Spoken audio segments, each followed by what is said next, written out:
తెనాలిలోని గంగానమ్మపేటలో గల పిల్లల మరి వారి వీధిలోని శ్రీ విద్యాపీఠం నందు ఈ నెల 13వ తేదీ నుంచి వచ్చే నెల 11వ తేదీ వరకు శ్రీ నవగ్రహ సహిత శ్రీ నక్షత్ర సంపూర్ణ శాంతి మహాయజ్ఞం శ్రీ ప్రజ్ఞానంద సరస్వతి బాల స్వామీజీ ఆధ్వర్యంలో జరుగుతోంది. ఈ సందర్భంగా శ్రీ వాసవి కన్యకా పరమేశ్వరి దేవస్థానంలో బ్రోచర్ను ఆవిష్కరించారు. శ్రీ సాలిగ్రామ మఠం ట్రస్ట్ శ్రీ ప్రజ్ఞానంద సరస్వతి బాలస్వామీజీ ఆధ్వర్యంలో లోక కళ్యాణం కోసం విశ్వశాంతి మరియు నవగ్రహ దోష నివారణకు శ్రీ నవగ్రహ సహిత శ్రీ నక్షత్ర సంపూర్ణ శాంతి మహాయజ్ఞం నిర్వహిస్తున్నట్లు శ్రీ వెంకటేశ్వర యోగి గురూజీ తెలియజేశారు. శ్రీ వాసవి కన్యకా పరమేశ్వరి దేవస్థానంలో శ్రీ నవగ్రహ సహిత శ్రీ నక్షత్ర సంపూర్ణ శాంతి మహాయజ్ఞంకు సంబంధించి బ్రోచర్ని ఆయన ఆవిష్కరించారు. ఈ సందర్భంగా వెంకటేశ్వర గురూజీ మాట్లాడుతూ, ఈ సంవత్సరం పంచగ్రహ కూటమి వచ్చిన సందర్భంగా గ్రహశాంతి చేయాలని, ఇలా చేయటం ద్వారా అందరికీ విశేష ఫలములు లభిస్తాయని అన్నారు. విశ్వశాంతి కోసం జరిగే ఈ మహాయజ్ఞం కార్యక్రమంలో భక్తులు పాల్గొని వారి స్వహస్తాలతో హోమం చేసుకోవచ్చని ఆయన తెలియజేశారు. ప్రతి ఒక్కరూ జన్మ నక్షత్రం రోజున ఈ మహాయజ్ఞ కార్యక్రమంలో పాల్గొని హోమం చేసుకోవలసిందిగా వారు విజ్ఞప్తి చేశారు.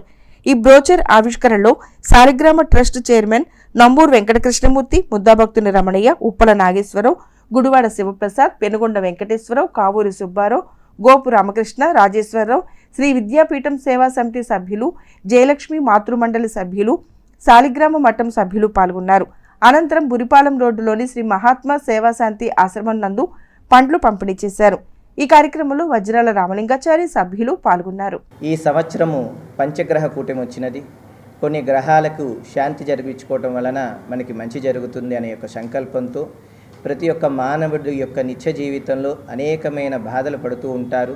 ఆర్థికంగా, ఆరోగ్యపరంగా, మానసికంగా, వ్యవసాయంలో, విద్యలో, వ్యాపారంలో అనేకమైన రంగాల్లో అనుకూలత రావాలి అంటే నవగ్రహ శాంతి జరిగితేనే అనుకూలత వస్తుంది. ప్రధానంగా అటువంటి నవగ్రహాలకు శాంతి, అలాగే ఎవరెవరు ఏ ఏ నక్షత్రాల్లో జన్మించారో వారికి నక్షత్ర శాంతి కూడా జరిపించుకోవడం మూలన చాలా విశేషమైన ఫలం వస్తుంది. ఆ విషయాన్ని గ్రహించి ఈ సంవత్సరం అనేకమైన రాసుల వారికి కూడా ఈ క్రోధినామ సంవత్సరంలో ఇబ్బందులు ఉన్నాయి. ఏలినాటి శని, అర్ధాష్టమ శని, అష్టమ శని, జన్మాంతర శని ఏ దోషాలు ఉండేయో ఆ దోషాలన్నీ కూడా నివృత్తి కొరకు, కుజదోష, కాలసర్పదోష నివృత్తి కొరకు ఈ సంవత్సరము 13వ తారీఖు జూన్ నెల నుండి జూలై 11వ తారీఖు వరకు ఈ నక్షత్ర మహాయాగ కార్యక్రమాన్ని సంకల్పించాము.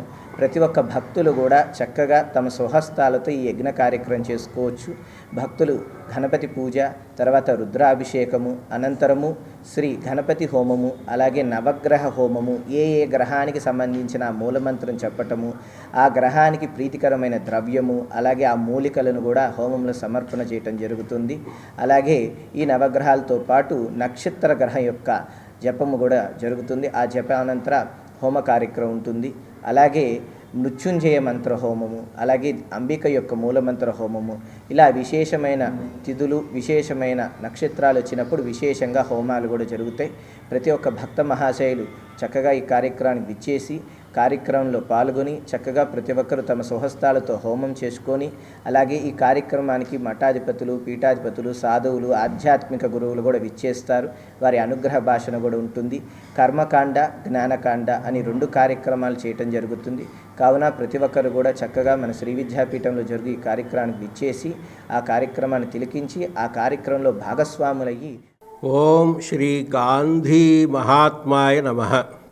ఈరోజు తెనాలి పట్టణ శివారులో ఉన్నటువంటి మహాత్మా గాంధీ సేవాశ్రమాన్ని సందర్శించడం జరిగింది. ఈ ఆశ్రమాన్ని చూడగానే ఎంత ఆనందం కలిగింది అంటే, దాదాపుగా నేను ఒక 20 సంవత్సరాల క్రిందట గుజరాత్ అహ్మదాబాద్కి దగ్గరలో ఉన్న సబర్మతి ఆశ్రమాన్ని సందర్శించాను. ఆ ఆశ్రమాన్ని చూసినప్పుడు ఏ రకమైన అనుభూతి కలిగిందో ఈరోజు అంతకంటే కూడా ఎక్కువ అనుభూతి కలిగింది. కారణం ఏమిటి అంటే, సబర్మతి ఆశ్రమంలో గాంధీజీ ఉపయోగించినటువంటి వస్తువులు అక్కడ ఉండేవి. వాటిని సందర్శకులు చూసి కాసేపు కూర్చొని అనుభూతి చెంది రావడం జరుగుతూ ఉంటుంది.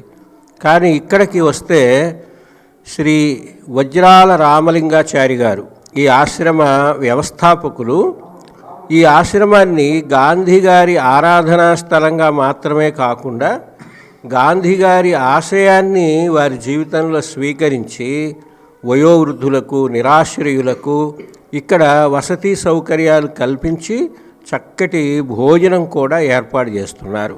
అందువల్ల మరి దయగల హృదయమే భగవంతుని నిలయము అంటారు. గాంధీ గారు ఒక గొప్ప కర్మయోగి, ఆయన మహాత్ముడిగా కీర్తింపబడ్డారు. గాంధీ గారిని ఆరాధించే పద్ధతి కూడా చాలా అరుదుగా మనకు కనిపిస్తూ ఉంటుంది. గాంధీజీ విగ్రహాలు గ్రామసీమల్లో, గ్రామకంఠాల్లో ఉంటాయి, కానీ గాంధీ గారికి ఒక మందిరాన్ని నిర్మాణం చేసి గాంధీ గారిని దేవతా స్వరూపంగా ఆరాధించే పద్ధతి ఇక్కడే మనం తొలిసారిగా చూస్తాం. అంతేకాకుండా వారి ఆశయానికి కూడా కార్యరూపంగా వయోవృద్ధులకు, నిరాశ్రయులకు చక్కటి వసతి సౌకర్యాన్ని ఏర్పాటు చేయటం, ఉచితంగా ఎలాంటి స్వార్థం లేకుండా చేయటం చాలా ఆనందదాయకం. గాంధీ మహాత్ముని యొక్క దివ్యమైనటువంటి ఆశీస్సులు, ప్రజావళి యొక్క శుభాశిస్సులు వజ్రాల రామలింగాచారి గారికి ఎల్లవేళలా లభించాలని, వారి ద్వారా రానున్న కాలంలో ఇంకా ఎక్కువ మంది ప్రజలు గొప్ప సేవలు పొందాలి అని కోరుకుంటూ